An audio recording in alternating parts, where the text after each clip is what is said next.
Hello students, तो आपका फिर से स्वागत है आपके अपने यूट्यूब चैनल जिसका नाम है रेडियोलॉजी इन मेडिको टेक। पिछली क्लासों में अपन ने ब्रैकीथेरेपी कंप्लीट कर ली।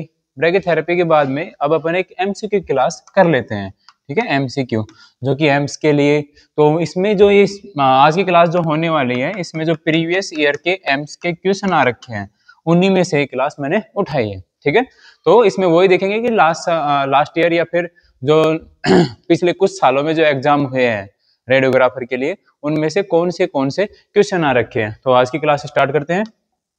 तो आज का पहला क्वेश्चन है कि which of the following is used as detector in modern CT scanner. कि जो आजकल जो मॉडर्न सिटी स्कैनर होते हैं, देखो आजकल कौन सी सिटी यूज हो रही है, एमडी सिटी यूज हो रही है। ठीक है, multi detector city scanner use हो रहे हैं। ठीक है, तो उनमें कौन सा डिटेक्टर अपन यूज कर रहे हैं। ठीक है, कौन सा डिटेक्टर अपन यूज कर रहे हैं। तो बेसिकली अगर सिटी स्कैन की बात की जाए तो वहां पे अपन दो टाइप के क्या करते हैं, डिटेक्टर्स यूज करते हैं। एक तो करते हैं गैस फील्ड, ठीक है, गैस फील्ड यूज करते हैं एक तो, और दूसरा अपन करते हैं सिंटिलेशन डिटेक्टर्स। अभी सिंटिलेशन डिटेक्टर्स जो होते हैं ये इनमें जो सिंटिलेशन लेयर होती है वो सोडियम आयोडाइड की यूज करते थे इनिशियली। ठीक है, लेकिन इसी का जो एक अपग्रेडेड वर्जन आता है उसको अपन क्या बोलते हैं, अपग्रेडेड वर्जन जो होता है मॉडर्न जमाने में जो यूज होता है। ठीक है, मॉडर्न सिटी में जो यूज होता है वो कौन सा होता है, सॉलिड स्टेट यूज होता है। ठीक है, सॉलिड स्टेट डिटेक्टर यूज होता है। इस सॉलिड स्टेट डिटेक्टर में होता क्या है, इसमें ऐसा कुछ होता है कि डिटेक्टर है कि एक्सरेज आएंगी, एक्सरेज इसमें एक होती है सिंटिलेशन लेयर। ठीक है, ये सिंटिलेशन लेयर अपन लगा देते हैं, सिंटिलेशन लेयर। ठीक है, जो किसकी बनी होती है, यहाँ पे कैल्शियम टंगस्टेट की बनी होती है। ठीक है, और अपन दूसरा लेयर जो लेते हैं अपन, ये लेयर जो होती है ये किसकी बनी होती है, फोटोडायोड्स होते हैं इसमें, फोटो डायोड्स होते हैं। ठीक है, तो आती है क्या, एक्सरेज, और ये एक्सरेज जो होती है, ये जो सिंटिलेशन लेयर होती है, इन एक्सरेज को लाइट में कन्वर्ट करने का काम करती है। ठीक है, लाइट में एक फुल एफिशिएंसी के साथ कन्वर्ट करने का काम करती है। और जो फोटोडायोड्स होते हैं, ये फोटोडायोड्स क्या काम करते हैं, उसको मल्टीप्लीकेशन करते हैं। ये जो लाइट है ना, इनको ये कुल मिला के किसमें, इलेक्ट्रिक सिग्नल्स में जो डाटा होता है, इलेक्ट्रिक डाटा जो होता है उसमें कन्वर्ट करते हैं। ठीक है, वो कन्वर्जन कैसे होता है कि फोटोडायोड्स में ऐसे होता है कि सबसे पहले जो लाइट फोटोन्स आ रहे हैं, ठीक है, थोड़ा सा वैसे ही समझा देता हूँ, लाइट फोटोन्स जो होते हैं वो क्या किसमें, उनको क्या करते हैं, ये एम्पलीफाई करते हैं। ठीक है, एम्पलीफाई करते हैं। एम्पलीफिकेशन में होता क्या है, एम्पलीफिकेशन में इनकी नंबरिंग बढ़ जाती है, 1 से 2, 2 से 4, 4 से 8, ऐसे नंबरिंग बढ़ जाएगी और उनकी जो इंटेंसिटी होती है वो भी क्या होती है, इंप्रूव होती है। और लास्ट में एक TFT अरे होता है। ठीक है, एक TFT अरे होता है, जो पहले आप अगर पिछली कुछ क्लासों में पढ़े होगे या फिर आप अपने कॉलेज में पढ़े होगे तो FPD होता है, FPD में TFT यूज करते हैं। तो ये TFT का काम क्या होता है कि ये जो लाइट फोटोन्स हो रहे हैं एम्पलीफाई होने के बाद में उनको इलेक्ट्रॉनिक सिग्नल्स में कन्वर्ट करने का काम करती है। ठीक है, TFT की फुल फॉर्म क्या होती है, थिन फिल्म ट्रांजिस्टर्स। क्या होती है, थिन फिल्म ट्रांजिस्टर। ठीक है, ये थिन फिल्म जो ट्रांजिस्टर्स होते हैं ये क्या काम करते हैं, इन लाइट फोटोन्स को किसमें, इलेक्ट्रॉनिक सिग्नल्स में, फिर इलेक्ट्रिक डाटा में कन्वर्ट करने का काम करते हैं। नेक्स्ट, तो अभी ये जो क्वेश्चन है, इस क्वेश्चन का जो आंसर है वो अपन ने समझा कि जो मॉडर्न सिटी स्कैन होते हैं, मॉडर्न सिटी स्कैनर में कौन सा यूज करते हैं अपन, सॉलिड स्टेट डिटेक्टर्स यूज करते हैं। ठीक है, तो इसमें अपन लिख देते हैं, तो इस क्वेश्चन का जो आंसर हो जाएगा, राइट आंसर, वो कौन सा हो जाता है, ये सॉलिड स्टेट डिटेक्टर्स हो जाता है। फोटोडायोड्स होगा नहीं, क्योंकि फोटोडायोड्स अपन किस लिए यूज कर रहे हैं, फोटोन्स के मल्टीप्लिकेशन के लिए यूज कर रहे हैं। जिनोन गैस आयनाइजेशन चैम्बर, ये वही है, गैस फील्ड जो डिटेक्टर होते हैं ना, इनमें वही है कि एक कैथोड होता है, एक एनोड होता है, इनके बीच में एक चैम्बर होता है, ये एक चैम्बर में रखे होते हैं, इस चैम्बर में जिनोन गैस भर दी जाती है, आयनाइजेशन होता है, तो कितना आयनाइजेशन हो रहा है ड्यूरिंग एक्सपोजर उसको इसमें माप लेते थे। ठीक है, तो वो होते थे गैस फील्ड डिटेक्टर जिनमें जिनोन गैस भरी होती थी। और एक होता है फोटो स्टिमुलेबल फॉस्फोर। जो फोटो स्टिमुलेबल फॉस्फोर होता है ये अपन किस में यूज करते हैं, जो अपन CR की जो कैसेट होती है, ठीक है, कंप्यूटेड रेडियोग्राफी की जो कैसेट होती है, इमेज रिसेप्टर जो होता है या फिर कैसेट होती है, उसमें अपन यूज करते हैं। उसमें किस में यूज करते हैं, क्या होती है वहां पे, इमेजिंग प्लेट होती है। उस इमेजिंग प्लेट में अपन फोटो स्टिमुलेबल फॉस्फोर यूज करते हैं, ठीक है, जो कि इमेज को क्या करता है, रिकॉर्ड करता है। फिर उसको अपन रीडर से क्या करते हैं, रीड करते हैं, वो किस पे दिखती है, डेस्कटॉप पे, फिर उसको एडिट करके अपन प्रिंट कर देते हैं, ठीक है। तो इसका राइट आंसर यहाँ पे क्या हो जाता है, इसका सिटी वाले का solid state detector. Next question में चलते हैं। नेक्स्ट क्वेश्चन कह रहा है कि Sardar Sarovar dam is located in which of following states, कि सरदार सरोवर डैम कौन से स्टेट्स में है यहाँ पे, ठीक है। तो सरदार सरोवर बांध कौन से स्टेट में है, ये सिर्फ स्टेट पूछ रहा है, ये भी क्वेश्चन आया हुआ है पिछले कुछ सालों में। तो ए ऑप्शन है गुजरात, कि हाँ ये गुजरात में ही है, बंगाल में नहीं है, नागालैंड में नहीं है और त्रिपुरा में नहीं है, ठीक है। तो ये गुजरात में है। गुजरात में भी कौन सी नदी है वहां पे, नर्मदा नदी के किन ऊपर है, नर्मदा रिवर के ऊपर ये बना हुआ है, ठीक है। और डैम्स क्यों बनाए जाते हैं, पानी को इकट्ठा करने के लिए, ठीक है, जिसका उपयोग अपन किसमें, पानी में भी कर लेते हैं, सिटीज में सप्लाई होते हैं, ठीक है, बाकी कृषि में लाइट बनाने के लिए इनमें यूज हो जाते हैं। तो इस सरदार सरोवर जो डैम है वो कहाँ पे है, गुजरात में है, और कौन सी नदी के ऊपर है, नर्मदा नदी के ऊपर है, ठीक है। नेक्स्ट आगे चलते हैं, आगे चलते हैं। नेक्स्ट जो सवाल है ये है, criteria of choosing X ray target are, कि इनमें से कौन सा क्राइटेरिया है जो एक एक्सरे टारगेट के लिए सुटेबल होता है, ठीक है। तो इससे पहले मैं एक चीज बता देता हूं कि अपन की जो क्लास थी, कौन सी, एक्सरे वाली जो क्लास थी, उस एक्सरे जनरेटर में जो टारगेट बना होता है, ठीक है, वो अपन बात कर लेते हैं कि टारगेट जो है वो किसका बना होता है, टंगस्टन का बना होता है। और ये जो इसके साथ में जो बार लगी होती है किसकी बनी होती है, कॉपर की बनी होती है, ठीक है। टंगस्टन का क्यों बना होता है, क्योंकि टंगस्टन का क्या होता है, हाई मेल्टिंग पॉइंट होता है, ठीक है, high melting, sorry, high melting point होता है, या फिर इसका मेल्टिंग पॉइंट हाई होता है, और वो कितना होता है, 3387 डिग्री सेल्सियस, ठीक है। और ये जो टंगस्टन होता है इसका एटॉमिक नंबर भी क्या होता है, हाई होता है, कितना होता है वो, 74 होता है, ठीक है। इसलिए हाई मेल्टिंग पॉइंट होने के कारण बार बार इलेक्ट्रॉन्स की बॉम्बार्डिंग होने के बाद भी क्या होता है, यहाँ पे ये इजीली मेल्ट नहीं होता, ठीक है। चलो इतना समझ लिया अपन ने। नेक्स्ट समझते हैं कि कॉपर क्यों यूज करते हैं। कॉपर इसलिए यूज कर रहे थे कि यहाँ पे जब इलेक्ट्रॉन की बॉम्बार्डिंग हो रही है, ठीक है। तो देखो एक्सरे कैसे बन रही है, एक्सरे बन रही है कि जब हाई एनर्जी के जो इलेक्ट्रॉन्स होते हैं वो सडन, कि देखो यहाँ पे क्या है ये रुका हुआ है, इससे एकदम से जब वो रुकते हैं, ठीक है, तो उनकी काइनेटिक एनर्जी, किनकी काइनेटिक एनर्जी, इलेक्ट्रॉन्स की काइनेटिक एनर्जी 1% ऑफ किसमें, एक्सरे में, लगभग की बात कर रहा हूं मैं ये, और 99% ऑफ इसमें हीट में कन्वर्ट होती है, ठीक है। तो ये टंगस्टन जो होता है ये एक्सरे प्रोड्यूस करने के लिए एफिशिएंट होता है, क्योंकि इसका एटॉमिक नंबर हाई होता है, और मेल्टिंग पॉइंट भी क्या होता है इसका, हाई होता है, जो कि इजीली वेपोराइज नहीं होता, ठीक है। तो ये यहाँ पे हीट निकल रही है, तो हीट जो होती है तो ये तो इसको डिग्रेड कर देगी, तो इस हीट को डिसिपेट करने के लिए, ठीक है, इस टारगेट पॉइंट से दूर लेने के लिए अपन क्या यूज करते हैं, कॉपर यूज करते हैं। और कॉपर क्यों यूज करते हैं, कि कॉपर जो होता है गुड कंडक्टर होता है, किसके लिए, हीट के लिए, ठीक है।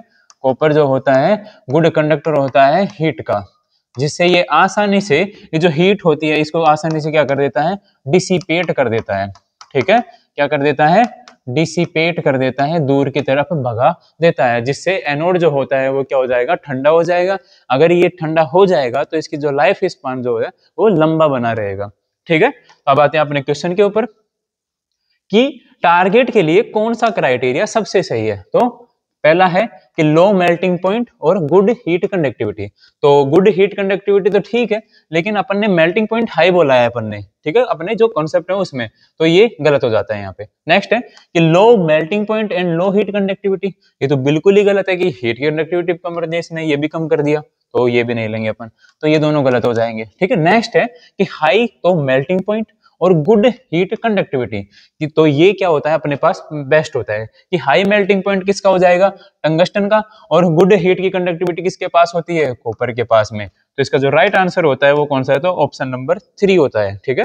कि जो टारगेट होता है वो किन मटेरियल से बना होना चाहिए, ऐसे मटेरियल से बना होना चाहिए जिसका मेल्टिंग पॉइंट हाई हो और हीट की जो कंडक्टिविटी होती है वो भी क्या हो, बहुत अच्छी हो। तो अपन कंडक्टिविटी के लिए कॉपर यूज कर लेते हैं और टारगेट के लिए टंगस्टन यूज कर लेते हैं, ठीक है।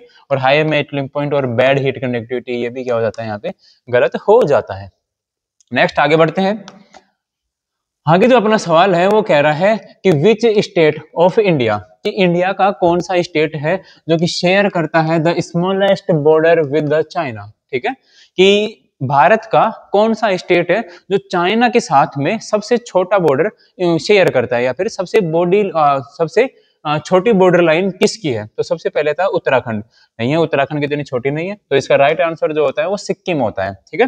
देखो कई जगह पे अपने को सिक्किम और हिमाचल प्रदेश में कंफ्यूजन देखने को मिलता है, कई जगह पे हिमाचल प्रदेश को बताया जाता है, कई जगह पे सिक्किम को बताया जाता है, लेकिन अपन जो मोस्ट प्रोबेबली यूज करते हैं फिर कॉमनली यूज करते हैं वो सिक्किम की यूज करते हैं, क्योंकि सिक्किम की जो बॉर्डर लाइन होती है चाइना के साथ में वो लगभग 220 किलोमीटर होती है, ठीक है। लेकिन हिमाचल प्रदेश की ऐसी कोई डेटा है नहीं कि जो फिक्स है। हिमाचल प्रदेश का कई जगह पे 200 भी होता है, कई जगह पे 240 भी होता है, कई जगह पे 267 भी दे रखा है, ठीक है। किलोमीटर्स में बात कर रहा हूं मैं ये, ठीक है। तो ये हिमाचल प्रदेश का हो गया, हिमाचल प्रदेश, और ये किसका हो जाता है, सिक्किम का हो जाता है, ठीक है। तो यहाँ पे राइट आंसर जो होता है अपना क्या होता है, सिक्किम होता है। हिमाचल प्रदेश अपन राइट आंसर इसको नहीं मानते क्योंकि इसका जो एक्चुअल डेटा है वो अपने को मिलता ही नहीं है, ठीक है, इसलिए सिक्किम अपन यहाँ पे राइट आंसर मानते हैं। नेक्स्ट चलते हैं आगे कि सिटी बीम हार्डनिंग, ठीक है, artifacts are minimized which increasing the, ठीक है। एक देखो कि जब अपन सिटी स्कैन की बात कर रहे हैं तो सिटी स्कैन में बीम है, ठीक है। कौन सा बीम है, कि एक्सरे बीम है, ये लो अपन ने एक्सरे बीम बना दिया, ठीक है। अभी ये हार्डनिंग जो आर्टिफैक्ट है इसका मतलब क्या होता है, पहले तो बीम हार्डनिंग होती क्या है, ठीक है। बीम हार्डनिंग होती है कि यहां से एक एक्सरे बीम निकल रहा है, ठीक है, ये एक्सरे बीम निकल गया, चलो ठीक है। अब देखो जब भी एक्सरे प्रोड्यूस होती है, जब भी एक्सरे प्रोड्यूस होती है तो उसमें दो टाइप की रेडिएशन प्रोड्यूस होती है, ठीक है। एक होती है कौन सी, लो एनर्जी एक्सरेज, और एक होती है हाई एनर्जी एक्सरेज, ठीक है। तो लो एनर्जी की से अपने को प्रॉब्लम होती है, हाई एनर्जी से कुछ प्रॉब्लम नहीं है अपने, किससे प्रॉब्लम है, लो एनर्जी से। ये लो एनर्जी किसके द्वारा उठाई जाती है, फिल्टर्स के द्वारा उठाई जाती है। तो एक प्रोसेस होता है, a process in which low energy X ray photons are removed by such के ऑब्जेक्ट्स या फिर सच डिवाइसेस, ठीक है। उसी प्रोसेस को क्या बोलते हैं अपन, बीम हार्डनिंग बोलते हैं, ठीक है। क्या बोलते हैं, बीम हार्डनिंग बोलते हैं, ठीक है।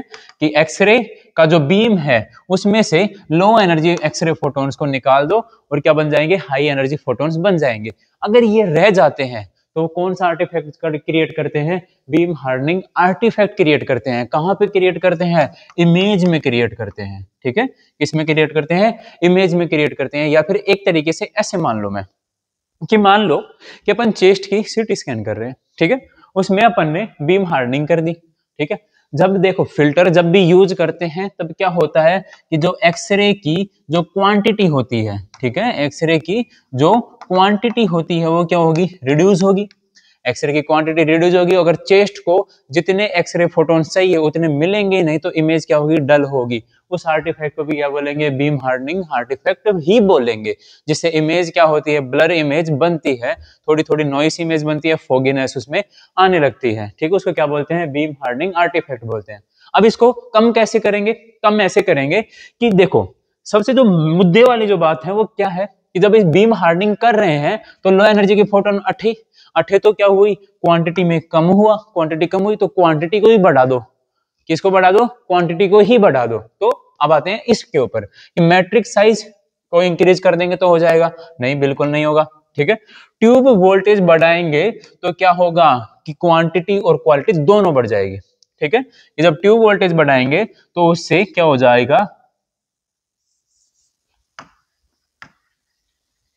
क्वांटिटी बढ़ेगी। तो एक पर्टिकुलर ऑर्गन को जितने अमाउंट में एक्सरे चाहिए उतनी अमाउंट की एक्सरेज मिलेंगी आफ्टर किसके, बीम हार्डनिंग या फिर फिल्ट्रेशन के बाद में भी, ठीक है। तो इसका राइट आंसर कौन सा हो जाता है, यहाँ पे ट्यूब वोल्टेज होता है। स्कैन टाइम भी ऐसा कोई इफेक्ट नहीं डालता इसमें, हार्डनिंग आर्टिफैक्ट की बात कर रहा हूँ, वो ट्यूब करंट भी ऐसा कोई आर्टिफैक्ट नहीं देता, ठीक है, तो ये समझ में आया कि ट्यूब वोल्टेज से क्या हो जाएगा, यहाँ पे क्वालिटी और क्वांटिटी दोनों इंप्रूव हो जाएंगी। ठीक है, क्वालिटी का मतलब होता है कि एक्सरे की पेनिट्रेशन पावर, और यहाँ पे कि जब हार्डनिंग कर रहे हैं तो क्वांटिटी कम होती है, तो उस क्वांटिटी को अपन क्या कर देंगे, यहाँ पे बढ़ा देंगे। ठीक है, तो ट्यूब वोल्टेज बढ़ाने के साथ साथ में ये बीम हार्डनिंग आर्टिफैक्ट भी क्या हो जाता है, कम हो जाता है। आगे बढ़ते हैं। आगे नेक्स्ट क्वेश्चन है कि द एम ऑफ, ठीक है, स्टडी। अब ये खाली जगह अपन ने छोड़ दिया, ठीक है, अब इसमें कुछ भरना अपने को कि एक जो भी कोई स्टडी है उसका जो अपना एम होता है, जो उद्देश्य होता है, वो क्या होता है, study two is evaluate for blockage of the fallopian tube. कि ऐसी कौन सी स्टडी है जिसका उद्देश्य क्या है कि फैलोपियन ट्यूब का जो ऑब्स्ट्रक्शन है या फिर ब्लॉकेज है उसको वो क्या करेगी, डायग्नोस करेगी या फिर उसको इवेलुएट करेगी, उसको बताएगी कि फैलोपियन ट्यूब में ब्लॉकेज है। तो कौन सी स्टडी बताती है, सबसे पहले आता है इंट्रावीनस पाइलोग्राफी। ये बिल्कुल भी नहीं है, ठीक है, इंट्रावीनस पाइलोग्राफी। पाइलोग्राम जो वर्ड आता है वो किसके लिए आता है, अपने यूरिनरी सिस्टम के लिए आता है। ठीक है, यूरिनरी सिस्टम के लिए। तो ये जो बेसिकली होती है ये किसके लिए होती है, किडनी, यूरेटर और ब्लैडर के लिए होती है। इसमें अपन यूरेटर भी, किडनी के स्टोन्स वगैरह उनका जो फंक्शन होते हैं, ब्लैडर की जो फंक्शनिंग होती है वो आईवीपी में पता लगा सकते हैं, जिसमें इंट्रावीनसली कॉन्ट्रास्ट दिया जाता है। नेक्स्ट है फिस्टुलोग्राम। फिस्टुलोग्राम भी गलत है। ये फिस्टुलोग्राम जो होता है ये फिस्टुला का इवेल्युएशन करने के लिए किया जाता है कि फिस्टुला कितना बड़ा है, by administration of contrast media. Next है माइलोग्राफी। माइलोग्राफी भी अपन यहाँ पे नहीं लेते। माइलोग्राफी में बेसिकली करते क्या है कि ये माइलोग्राफी होती है, इसमें अपन स्पाइन में क्या करते हैं, कॉन्ट्रास्ट मीडिया इंजेक्ट करते हैं। ठीक है, स्पाइन में कॉन्ट्रास्ट मीडिया इंजेक्ट करते हैं। ठीक है, उसके द्वारा अपन क्या करते हैं कि जो अपना स्पाइनल कोड होती है या फिर स्पाइनल कोड में जो भी कॉन्ट्रास्ट मीडिया डालने के बाद में जो भी इवेल्युएशन होता है या फिर जो भी कोटिंग होती है, तो इनर फेशियल उसको अपन इसमें देखते हैं माइलोग्राफी में। ठीक है, नेक्स्ट अपन पढ़ते हैं हाइस्टीरियो सेल्पिंगोग्राफी। तो अपना राइट आंसर कौन सा जाता है, HSG, हाइस्टीरियो सेल्पिंगोग्राफी। इस हाइस्टीरियो सेल्पिंगोग्राफी में करते क्या है, देखो अगर बेसिकली अपन बात करें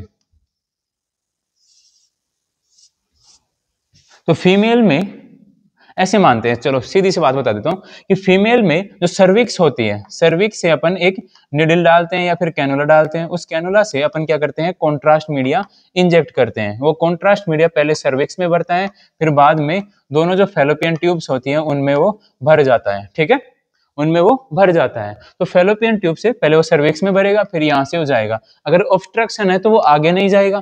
ठीक है, तो HSG में क्या करते हैं मैन, HSG जो होता है ये एक प्रोसीजर होता है जिसमें अपन कॉन्ट्रास्ट मीडिया का यूज करके, ठीक है, कॉन्ट्रास्ट मीडिया को इंजेक्ट करके क्या करते हैं, इवेलुएट करते हैं किसको, फैलोपियन ट्यूब के ऑब्स्ट्रक्शन को, या फिर फैलोपियन ट्यूब में कोई भी ब्लॉकेज या मास लीजन है, या फिर जो एंडोमेट्रियल लेयर जो होती है, या फिर सर्विक्स की जो इवेल्युएशन होता है वो अपन यूज कर सकते हैं। बेसिकली जो HSG होता है वो इनफर्टिलिटी के केसेस में किया जाता है। ठीक है, इनफर्टिलिटी के केसेस में किया जाता है। और फैलोपियन ट्यूब में ब्लॉकेज होना वो भी इनफर्टिलिटी का साइन हो सकता है। ठीक है, कि मान लो एक में है तो वो जो एक मेंस्ट्रुअल साइकिल चलता है वो डबल हो जाएगा, या फिर दोनों में है तो इनफर्टिलिटी आ जाएगी। ठीक है, तो ये इसमें कर सकते हैं। तो इसका राइट आंसर क्या होता है, हाइस्टीरियो सेल्पिंगोग्राफी। नेक्स्ट अपन आगे चलते हैं। नेक्स्ट अपने पास है ring artifact occurs when because of the, कि रिंग आर्टिफैक्ट किसके द्वारा होता है। तो रिंग आर्टिफैक्ट होता क्या है कि बात करते हैं सिटी स्कैनर की।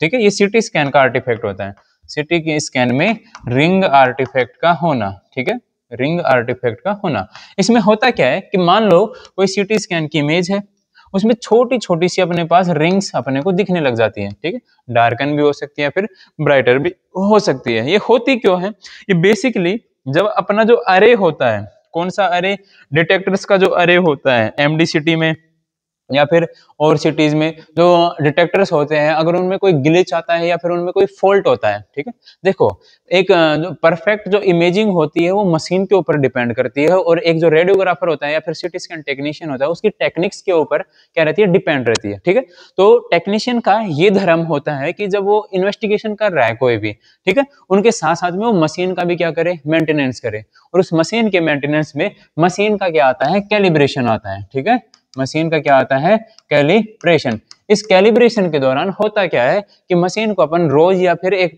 रेगुलर टाइम के बेसिस पे उसकी जो चीजें होती हैं उनको कैलिब्रेट करते हैं, और ये जो कैलिब्रेशन होता है ये पर्टिकुलर अलग अलग एमएएस केवीपी पर ध्यान देता है, ठीक है, जिसमें कि अपन मोस्ट कॉमनली दो फिलामेंट यूज करते हैं, स्मॉल और लार्ज, ठीक है, और उसका जो एनोड की ओपनिंग वगैरह जो होती है सब उनको कंट्रोल करता है, रेगुलरली उनको चेक करता है, ठीक है।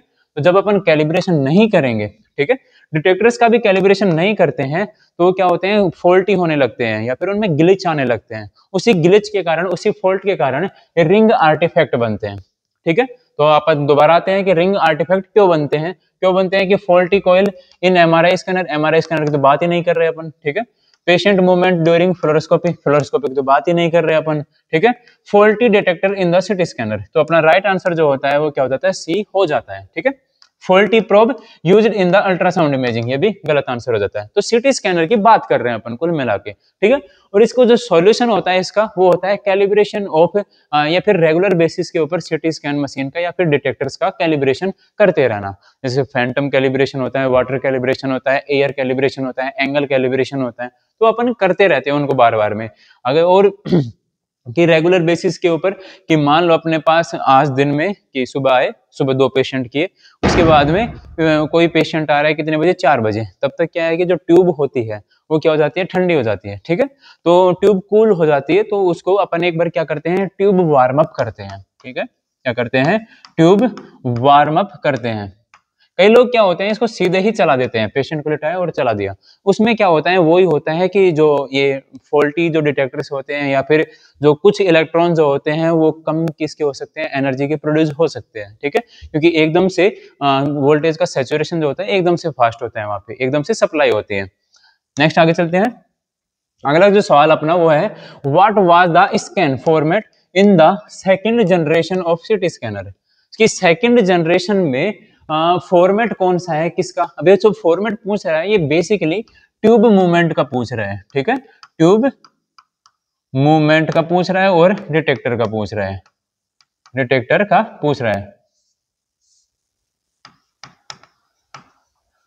डिटेक्टर का ये पूछ रहा है। तो इसमें सबसे पहला जो ऑप्शन है वो है स्टेशनरी रोटेट। स्टेशनरी रोटेट तो कोई सेंस ही नहीं बनाता, तो ये गलत जवाब है, ठीक है। दूसरा होता है रोटेट स्टेशनरी, पहले घूमेगा फिर वो रुकेगा, ठीक है, ये भी कोई सेंस नहीं बनाता। फिर है ट्रांसलेट रोटेट, ये अपना क्या हो जाता है, यहाँ पे राइट आंसर हो जाता है। और रोटेट जो होता है वो सेकंड जनरेशन से आगे वाली जो जनरेशन होती है उनमें वो रोटेट आने लगता है। अब इसमें ये जो ट्रांसलेट रोटेट का जो मतलब होता है वो ऐसे होता है कि अपन जब सिटी स्कैन में पढ़ते हैं तो पढ़ते हैं कि सोर्स यहाँ पे है, ठीक है, सोर्स का मतलब हो गया एक्सरे ट्यूब, यहाँ से क्या निकलेगी, एक्सरेज निकलेगी। इसके जस्ट ऑपोजिट साइड में क्या लगा रहता है, डिटेक्टर लगा रहता है, ठीक है, ये रहा डिटेक्टर, ठीक है। अब इनकी जो मूवमेंट होती है वो साथ साथ में होती है। तो सेकेंड जनरेशन में क्या होता है, ये ट्रांसलेट रोटेट होता है, ये थोड़ा सा आगे जाएगा, ठीक है, ये थोड़ी सी ट्यूब क्या हो जाएगी, आगे जाएगी, फिर ये घूमती है, ठीक है, फिर ये रोटेट होती है, वैसे ये थोड़ा सा आगे जाएगा, ठीक है, फिर ये घूमता है। और सेकेंड जनरेशन में ये 10 डिग्री का इसमें क्या होता है, रोटेशन होता है, ठीक है। पहले वो थोड़ा सा आगे जाएगी, फिर घूमेगी, थोड़ा सा आगे, फिर घूमेगी, थोड़ा सा आगे, फिर घूमेगी, और ये दोनों साथ साथ में एक दूसरे के ऑपोजिट डायरेक्शन में घूमते हैं, ठीक है ना। तो सेकेंड जनरेशन में जो रोटेशन होता है ये 10 डिग्री का होता है। फर्स्ट जनरेशन में ये जो रोटेशन होता है ये कितने डिग्री का होता है, 1 डिग्री का होता है। तो ये फर्स्ट जनरेशन की जब बात ही कर रहे हैं तो ट्रांसलेट रोटेट जो रोटेशन होता है किसकी बात कर रहे हैं अपन, ट्रांसलेट रोटेट की। यहाँ पे अपन लिख लेते हैं ट्रांसलेट रोटेट। ये ट्रांसलेट रोटेट ओनली 2 स्कैनर्स में होता है। ओनली 2 स्कैनर्स कौन से होते हैं, पहला तो फर्स्ट जनरेशन जिसका दूसरा नाम क्या है, EMI स्कैनर, ठीक है, क्या है जिसका नाम, EMI स्कैनर। अब ये जो फर्स्ट जनरेशन स्कैनर होता है इसमें ट्रांसलेट रोटेट मूवमेंट ही होती है, लेकिन ये ट्रांसलेट होने के बाद में जब ये रोटेशन में आता है तब यहाँ पे सिर्फ 1 डिग्री का ही रोटेशन होता है, ठीक, किसका कितना होता है, 1 डिग्री का ही रोटेशन होता है। जबकि सेकंड जनरेशन जो होती है उसमें रोटेशन कितने डिग्री का हो जाता है, 10 डिग्री का हो जाता है। जिससे इमेज का जो एक्विजिशन होता है फर्स्ट जनरेशन की तुलना में सेकंड जनरेशन में फास्ट हो जाता है, ठीक है। तो यहाँ पे राइट जो आंसर होता है वो क्या होता है, यहाँ पे ट्रांसलेट रोटेट हो जाता है, ठीक है। नेक्स्ट आगे बढ़ते हैं। अगर नेक्स्ट क्वेश्चन है कि इन सैक्रम एपी, अब एक्सरे की बात कर लेते हैं। In sacrum AP the x-ray field centre is position at, कि सैक्रम के एपी व्यू में, ठीक है, डॉक्टर कैसे लिखता है, डॉक्टर इसको लिखता है एक्सरे सैक्रम एपी, ठीक है, या फिर इसको ऐसे लिखा है डॉक्टर एससी स्पाइन एपी, ठीक है, ऐसे लिखते हैं doctor x-ray SC spine AP sacrococcygeal spine. या फिर अपन सीधी बात करते हैं कि सैक्रम का जब एपी करते हैं तो ये जो एक्सरे फील्ड सेंटर जो होता है, जिसको अपन क्या बोलते हैं, सेंट्रल रे बोलते हैं, ठीक है, क्या बोलते हैं,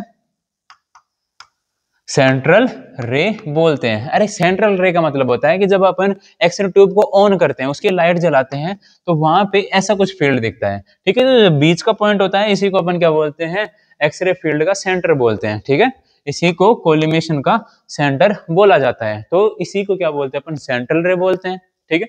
ये सैक्रम के एपी व्यू में कहाँ पे होता है, ठीक है। तो बेसिकली अपन ये बात कर लेते हैं कि एक पेल्विस है, ठीक है, पेल्विस में प्यूबिक सिम्फाइसिस होता है, ठीक है। तो अपन जो ब्लैडर का एरिया देखते हैं किसी भी एब्डोमेन के एक्सरे में, किसी भी केयूबी के एक्सरे में, या फिर किसी भी पेल्विस के एक्सरे में, तो उसमें सैक्रम बोन अपने को आसानी से दिख जाती है। लेकिन अपन बात कर रहे हैं सेंट्रल रे की, तो ऑप्शंस पे आते हैं कि 3 सेंटीमीटर बिलो प्यूबिक सिम्फाइसिस, बिल्कुल गलत है। ये सिम्फाइसिस जो है ये प्यूबिक सिम्फाइसिस है। कौन सा सिम्फाइसिस है, प्यूबिक सिम्फाइसिस, कि प्यूबिक सिम्फाइसिस से 3 सेंटीमीटर नीचे तो कोई सेंस ही नहीं बनाता। नेक्स्ट है कि 15 सेंटीमीटर बिलो द सिम्फाइसिस, कि सिम्फाइसिस से 15 सेंटीमीटर नीचे, ये भी कोई सेंस नहीं बनाता। नेक्स्ट है कि 15 सेंटीमीटर अबव द सिम्फाइसिस, कि प्यूबिक सिम्फाइसिस से 15 सेंटीमीटर ऊपर, कि जब 15 सेंटीमीटर से ऊपर चला ही जाएगा तो ये 15 सेंटीमीटर ऊपर तो ये सैक्रम बोन पे चला जाएगा ना, ठीक है ना, सॉरी किसके ऊपर, सैक्रम बोन के, सॉरी सैक्रम बोन का कर रहे हैं ना अपन, तो ये अगर प्यूबिक सिम्फाइसिस के ऊपर 15 सेंटीमीटर चला जाए तो ये लंबर की तरफ चले जाने चाहिए, ठीक है, लंबर की तरफ चला जाता है, ठीक है। तो इसका जो राइट आंसर होता है वो 3 centimetre about the pubic symphysis, या फिर इसको मैं बोल दूं कि मिड ऑफ द ब्लैडर, ठीक है, इसको मैं ये भी बोल सकता हूं। देखो एक्सरे जो होता है वो कॉमनली कई बार जो होता है वो ट्रिकी भी हो जाते हैं, ठीक है, तो अपनी कुछ टेक्निक्स बनाते हैं, हर रेडियोग्राफर की अपनी कुछ टेक्निक होती है, केयूबी एक्सरे करने की, एलएस स्पाइन करने की, या फिर सैक्रोकोक्सियल। तो ये जो सैक्रम का एक्सरे होता है इसमें अपन थोड़ा सा रोटेशन में देते हैं, तो प्यूबिक सिम्फाइसिस से 3 सेंटीमीटर ऊपर इसका राइट आंसर हो जाता है, जो अपन बोल सकते हैं कि मिडिल ऑफ द ब्लैडर भी बोल सकते हैं। जो ब्लैडर है ये यूरिनरी ब्लैडर की बात कर रहा हूं मैं। नेक्स्ट आगे बढ़ते हैं कि which radiographic technique is commonly used to evaluate the urinary bladder for abnormalities such as tumour और स्टोन्स, ठीक है। तो इसमें इस सवाल को दोबारा पढ़ते हैं कि कौन सी रेडियोग्राफिक टेक्निक है जो कि इवेलुएट करती है यूरिनरी ब्लैडर की, किसके लिए, एबनॉर्मलिटी चेक करने के लिए, ट्यूमर और स्टोन्स की, किसकी अपन चेक कर रहे हैं, यूरिनरी ब्लैडर की अपन चेक कर रहे हैं कि उसमें कोई स्टोन या फिर ट्यूमर है या नहीं है, ठीक है। तो अपन आगे बढ़ते हैं कि पहला होता है सिस्टोग्राम, कि सिस्टोग्राम जो होता है अपना राइट आंसर होता है, ठीक है। सिस्टोग्राम के बारे में समझते हैं पहले कि मेमोग्राफी अपन ब्रेस्ट के लिए करते हैं, ओनली फीमेल्स के लिए, तो ये गलत आंसर हो जाता है।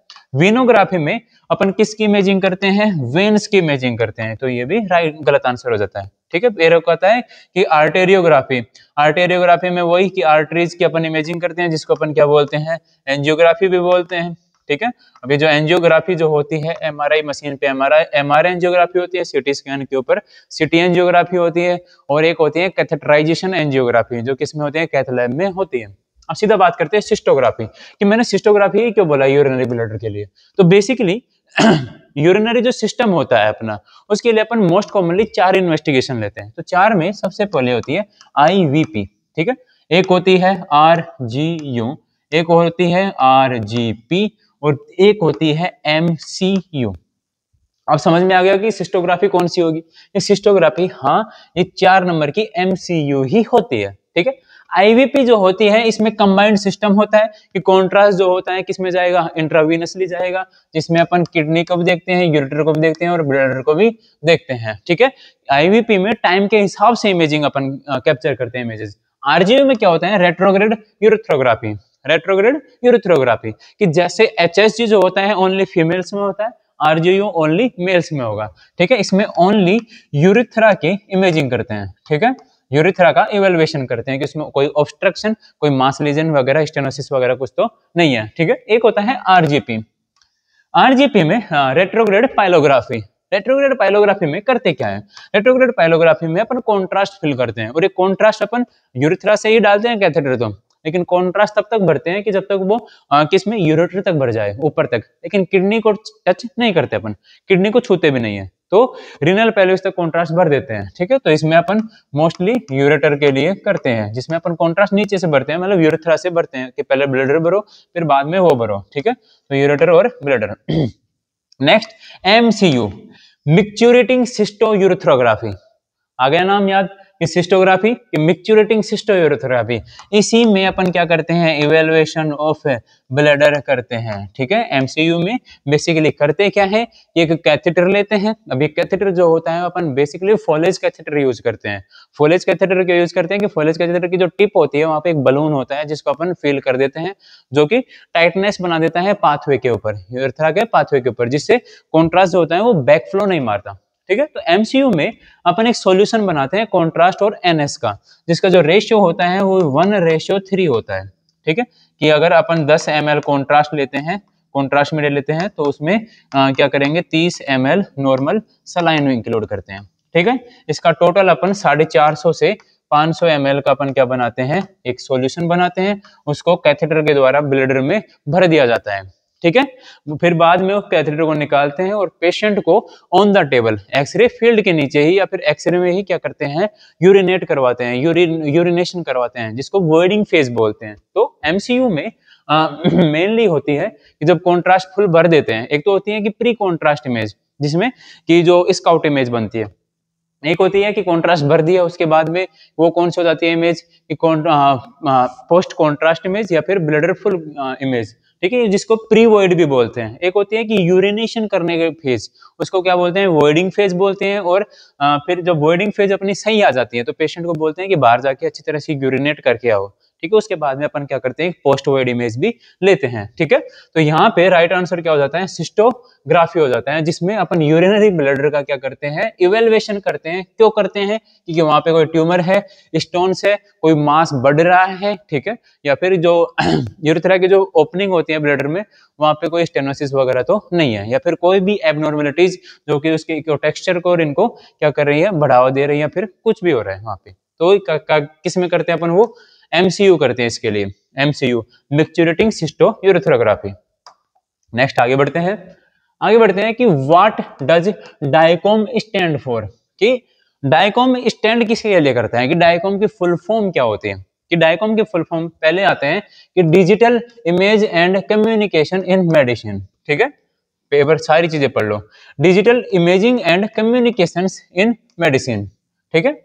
एक होता है data interchange and communications in medicine, एक digital information and coding in medicine. तो इसका जो राइट आंसर होता है वो ये होता है कि digital imaging and communication in medicine. Digital जो इमेजिंग होती है शायद यहाँ पे कुछ और है, ठीक है, मेडिसिन की जगह या फिर इमेज की जगह कुछ और है। हाँ, ये इंफॉर्मेशन है यहाँ पे, डिजिटल इंफॉर्मेशन, ठीक है। इसको मैं ठीक कर देता हूं अभी। इसमें क्या है, यहाँ पे इंफॉर्मेशन है ये, सॉरी इसके लिए, मैं वापस लिख देता हूं यहाँ पे इंफॉर्मेशन। तो ये फर्स्ट जो है वो गलत हो जाएगा, और राइट आंसर जो होता है वो क्या होता है, digital imaging and communication in medicine. ये जो क्वेश्चन है ये अभी सीआरई 2025 में आया हुआ है, ठीक है। तो ये डिजिटल इंफॉर्मेशन वाला गलत हो जाएगा, ये डाटा इंटरचेंज वाला भी गलत हो जाएगा, digital information coding in medicine ये भी गलत हो जाएगा, ठीक है। तो ये डायकॉम होता है, ठीक है। बेसिकली डायकॉम में होता क्या, देखो कि मान लो कि मेरे कोई सीटी स्कैन की या फिर एमआरआई की, कि जो उसकी इमेज बनती है तो वो किस में सेव होती है, वो डायकॉम में सेव होती है। उनको क्या बोलते हैं, डायकॉम इमेजेस बोलते हैं उनको, ठीक है, डायकॉम इमेजेस बोलते हैं। और ये जो इमेजेस जिस सॉफ्टवेयर में दिखती है उसको क्या बोलते हैं, डायकॉम व्यूवर बोलते हैं। क्या बोलते हैं, डायकॉम व्यूवर बोलते हैं, ठीक है। तो ये डायकॉम में क्या होती है, सेव होती है। डायकॉम जो होता है कि digital imaging and communication in medicine, इसमें बेसिकली होता ये है कि इमेजेस को अपन स्टोर करते हैं किसमें, लोकल डेटाबेस में या फिर किसी भी फ्लॉपी में, या फिर एक ये अलग से कोडिंग होती है कोई एक टाइप की, जिसमें इमेजेस जो होती है वो नॉर्मली या फिर अपने जो नॉर्मल सॉफ्टवेयर जो होते हैं वहां पे नहीं दिखते इमेजिंग सॉफ्टवेयर में। आगे बढ़ते हैं इसमें। नेक्स्ट है कि which phenomena limits the electrons electron emission of low voltage, ठीक है, low tube voltage due to negative charge near the filament. कि ये कुल मिला के कहना ये चाह रहा है कि फिलामेंट है, फिलामेंट के पास में नेगेटिव चार्ज है, उस नेगेटिव चार्ज के कारण, ठीक है, ट्यूब वोल्टेज के कारण, कम ट्यूब वोल्टेज के कारण इलेक्ट्रॉन के इमिशन को कौन सी चीज क्या कर रही है, कम कर रही है। ठीक है, कि विच फिनोमिना लिमिट्स का मतलब होता है कि कम करना या फिर उसको रोकना। ठीक है, कि कौन सी प्रक्रिया है जो इलेक्ट्रॉन के इमिशन को रोक रही है, ठीक है, लो ट्यूब वोल्टेज के कारण, जिससे क्या होता है, नेगेटिव चार्ज बन जाता है किसके चारों ओर, फिलामेंट के चारों ओर। ठीक है, तो सबसे पहले कि ब्रह्मस्थिलंग रेडिएशन, ब्रह्मस्थिलंग जो होता है ये प्रोडक्शन होता है, ठीक है, रेडिएशन का प्रोडक्शन, तो ये टारगेट पे होता है, तो फिलामेंट की बात कर रहे हैं अपन तो, ठीक है, तो ये गलत जवाब। नेक्स्ट है स्पेस चार्ज इफेक्ट, ये स्पेस चार्ज इफेक्ट इसका राइट आंसर है। एक होता है थर्मोनिक इमिशन, तो सॉरी थर्मोनिक सैचुरेशन, ये भी गलत आंसर है। एक होता है लाइन फोकस प्रिंसिपल, ये भी किसके लिए होता है, टारगेट के लिए होता है, फोकल स्पॉट के लिए होता है, तो ये भी गलत जवाब। तो इसका राइट जवाब है स्पेस चार्ज इफेक्ट। ये होता कैसे है कि जब अपना ट्यूब वोल्टेज लो हो जाता है, ठीक है, क्या हो जाता है, ट्यूब वोल्टेज लो हो जाता है, उस कारण से क्या होता है, उस कारण से कि यहाँ पे जो वोल्टेज का जो फ्लक्चुएशन होता है, उस कारण से इलेक्ट्रॉन कुछ कम निकलने लगते हैं, कुछ कम एनर्जी को, कुछ ज्यादा एनर्जी के, तो यहाँ पे आसपास में ही मंडराते रहते हैं। ठीक है, जिसके कारण ये जो नेगेटिव चार्ज, देखो यहाँ पे पहले से नेगेटिव चार्ज होता है, और जो इलेक्ट्रॉन होते हैं यहाँ पे ट्रैप होने लग जाते हैं, तो यहाँ पे इनका जो क्या हो जाता है, एक क्लाउड सा बनने लग जाता है। ठीक है, इलेक्ट्रॉन्स का क्लाउड सा बनने लग जाता है, जिसको क्या बोलते हैं, स्पेस चार्ज इफेक्ट बोलते हैं। ठीक है, कि जो इलेक्ट्रॉन्स होते हैं, लो एनर्जी के इलेक्ट्रॉन्स, उनका क्लाउड बन जाना चारों तरफ किसके, फिलामेंट के, उसको क्या बोलते हैं, स्पेस चार्ज इफेक्ट बोलते हैं। ठीक है, इसके लिए अपन इसको उठाने के लिए क्या करते हैं, इसको उठाने के लिए ट्यूब वोल्टेज अपना क्या होना चाहिए, हाई होना चाहिए, या फिर एक मेंटेन लेवल पे होना चाहिए। ठीक है, नेक्स्ट आगे चलते हैं। Which of the following components is not an integral part of standard of PAX architecture? PAX architecture का कौन सा इनमें पार्ट नहीं है? ठीक है, PAX की फुल फॉर्म जो होती है वो होती है picture archiving and communication system, communication system, ये ही होता है जो मेन स्टेप होता है पैक्स। ये पैक्स होता क्या है, सुनो, पहले तो पैक्स में ऐसे समझा देता हूं मैं एक तरीके से, कि मान लो मैंने सीटी स्कैन की कोई इमेज बनाई, ठीक है, कि मैंने कोई सीटी स्कैन कर दी, उसकी इमेजेस बनी, या फिर मैंने कोई एक एक्सरे किया, ठीक है, कोई एक एक्सरे किया, कहां पे बैठ के किया, यहां पे बैठ के मैंने एक एक्सरे किया।